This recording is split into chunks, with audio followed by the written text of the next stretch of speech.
Let's roll it. Howdy, y'all. Clay Cooper here at the Clay Cooper Theater with a little Branson behind the scenes. Here we are in the right wing of the Clay Cooper Theater. Right here's all the gear and all the stuff. And right here is the man that we're going to be talking to today, Mike Bruton. Of course, I call him Bruton. Mike Bruton. Bruton.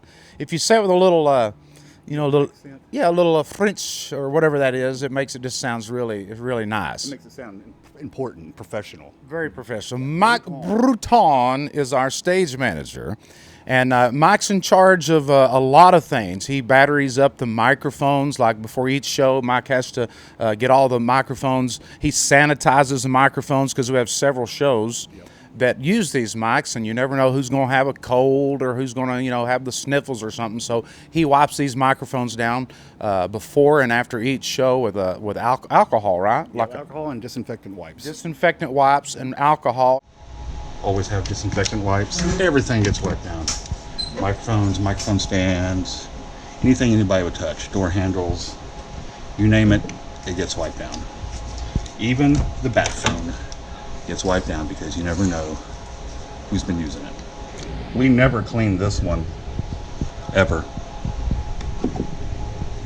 What else you do here? Tell them a little bit. Well, I do all the props here, so any props you see that's coming out, I go ahead and take care of them. I bring them out. I will do maintenance on them if they need any kind of, if something breaks during the show, I'll come in and make sure that they get fixed. When I come in, I sweep everything up. I make sure that the entire stage is completely clean. It has to look good for the audience.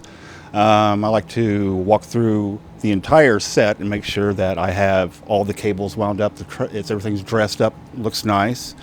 Pretty much anything that happens backstage, I will do it. I give out the calls. I help with quick changes. I make sure people can see when they come off the stage. Safety is a big number one concern for me. I don't like to have anybody get hurt on my stage. So safety and cleanliness are my two big things around here. Now, when you mention you help with quick changes, a quick change, everybody has their dressing rooms, but there's some of these songs that these dancers are literally getting dressed in like 60 seconds. I mean, and sometimes less than that. There's one number where there's this dancers over here in this space right here, right off the side of the stage, and their clothes are all laid out. They rip them off and throw in something, and they're out there in less than a minute. Yes. So you help with that. Sometimes the zipper gets stuck. Sometimes they just need help getting out of the costumes. Who knows what? This is a serving job. Like the man helps with people's zippers. Mm-hmm. You know what I mean? Like, right? Yeah. Everything. Oh, yeah. Buttons, zippers, whatever they need, I'm here to help them out. I'm here to make sure that the entertainer's job goes nice and smooth. When they go out there, they should just have to come out here, grab a microphone, and go out there and perform. They shouldn't have to worry about anything. Now, in all seriousness, I mean that is true. I mean, being a stage manager or a stage man or a stage hand or whatever it is, it's a serving job. It is. I mean, I hate to say it, but I'm a babysitter. I'm a big babysitter, and I babysit a lot of people. He is a babysitter. And everybody has their own special needs that they need, and I have to make sure I know each one of them and keep them happy. When he started here, I said, now, you'll find that so-and-so is always late, so-and-so always forgets this, so-and-so don't remember where he put his mic every time he puts it down, right? Yeah. You got to know all those little things, and that it is. I mean, and you have to know how to work with them so it comes out nice and smooth, right. And you don't want to come out rude. Because us entertainers can be a little high maintenance and a little dramatic. Yeah, but we take care of you. That's right. That's what we're supposed to do. So, I mean, these guys behind the scenes that you don't see when you're out here watching the show,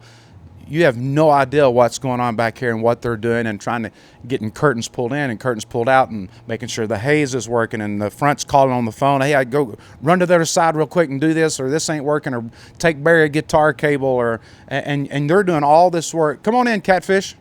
You're all right. We're just doing a little interview here. Speaking of being very needy, Catfish, come here. This is our bass player. This is our bass player, Catfish. We were just talking about how stage managers is a very serving job. They do a lot of hard work and get no recognition, really. Right? I wish we had one of those. We do. This is Mike. Have you met Mike? Oh, Mike. This is Mike Bruton. He's ours. I've seen him around. You're the bass player, right? Bass player, yeah. He's carrying his own equipment. Of course he's a bass player. Right, yeah. Most musicians, people carry their gear in for them. So anyhow, speaking of being needy, this is a needy bass player. Yes, sir. Thank you very much. Nice. Thank you for hopping in our interview. We appreciate that very much. All right. Looking forward to it. So anyhow, but true. Seriously though, I mean, you do all this work and you know, I'm usually the first person to get here and usually one of the last people to leave. I Right. come in, I turn the lights on, I get this ready for everybody else, and I make sure that it's clean whenever we pop back the next day. and they So, can do all these things and all these things, and if one little thing goes wrong, you're just like, Mike, you know. But hey, you got to know when you're getting a gig like this, they are very appreciated because we couldn't do it without them. I mean, Mike keeps me on my toes and lets me know when I'm running late. Get out here and do this and do that, and it is a very serving job. It is, and sometimes it can be stressful, but the stress is worth it when you see the result that we get on stage and the audience claps and says they love the show. That makes you feel really good because you know you've done a great Everybody's job. got a gig to do, man. Like our front of house technicians, you know, they're up there in that booth all day and doing this and pushing buttons and running lights, and Max doing videos and putting editing work together. There's a team. It takes a big team. You know, we don't just show up here at, you know, at 7:15 and walk out and start doing it. There's a lot of stuff before and afterhand that have to keep this thing going. Yep, to keep a smooth oil machine. I mean, there's a lot of stuff that we do. So How long you been doing stage work? I've been in this for over 20 years. So I started in the early 90s or mid 90s. I came to town and started working for Guitars and Cadillacs. And from there, I went on to work for Mr. Andy Williams. And I stayed with him for a little over a decade, and now I'm over here. So Let me ask you, what with Andy, what was something that I loved Andy Williams. I thought he was the coolest dude, coolest entertainer I've ever seen in my life. Even till right up till when he passed, he was still doing shows, and I'd go down and watch him. Just think, man, this is one of the classiest, coolest dudes. Was he like that off stage? he was like that all the time. He was probably honestly one of the nicest guys I've ever worked for, besides this guy here. Oh, I'm glad he threw that in. But yeah, he was seriously a very nice, genuine guy. What you saw on stage was him. Right. So That's very cool, man. And there's another needy musician, Robbie Springfield, right there. See there? Nice little cameo, isn't it? So let me ask you about Andy Williams. So did he?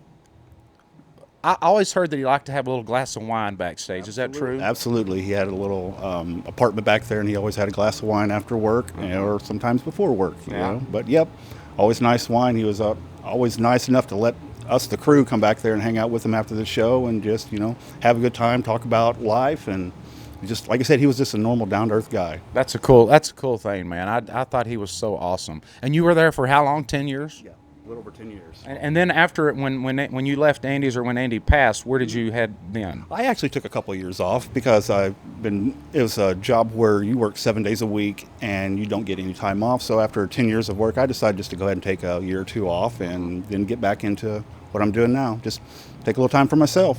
Well, we're glad to have you. I'm glad to be here. I've worked with a lot of stage men, and this is one of the top notch right here. I'm telling you, he gets it done. And another thing with stage guys, that you want somebody that just does it, and you don't have to tell them, hey, don't forget there. You know, he knows what to do. He takes the initiative, and things are just ready. I mean, we all make mistakes and forget something from time to time, but that's what you're looking for. Somebody that can just like with the musicians. I don't need to tell them how to play their instrument because I don't know how. If I did, I'd be playing it. Yeah. You know what I mean? Me too. Now, where are you from originally? I grew up in Oklahoma City, but I was actually born in a little town in southeast Missouri, and I went to school in a little town called Puxico, which has about 500 people in it. So it's a really small town. Well, cool. Yep, did a little college, you know, learned how to do audio and stuff. When I came back here, I was wanting to be a rock and roll star, is what, you know, just like most 20-year-olds, you get in a rock band and you're like, hey, I'm going to be a rock star. Well, the cheapest way for me to make an album was to record it myself instead of going into a studio and spending tons of money. So I went out, learned how to do audio, recording, all that stuff. Came back here and got into this gig, doing shows for Branson, doing audio, doing lights and stage, you name it. That's what happened to me. I didn't get to be a rock star. I'm the behind-the-scenes rock star now. There you go. Yeah. You're a rock star to us. I can tell you that. Thanks. So, well, that's cool. Here we are visiting with old Mike Bruton. You got to hear a little bit about what goes on backstage, and we'd like for you to come see us here at the Clay Cooper Theater. You can check us out on Facebook, of course, Clay Cooper Theater with an R-E, not a E-R. You can go to YouTube and subscribe to our page on YouTube and also on Instagram. So come see us on Highway 76 Country Boulevard, Clay Cooper Theater in Branson, Missouri.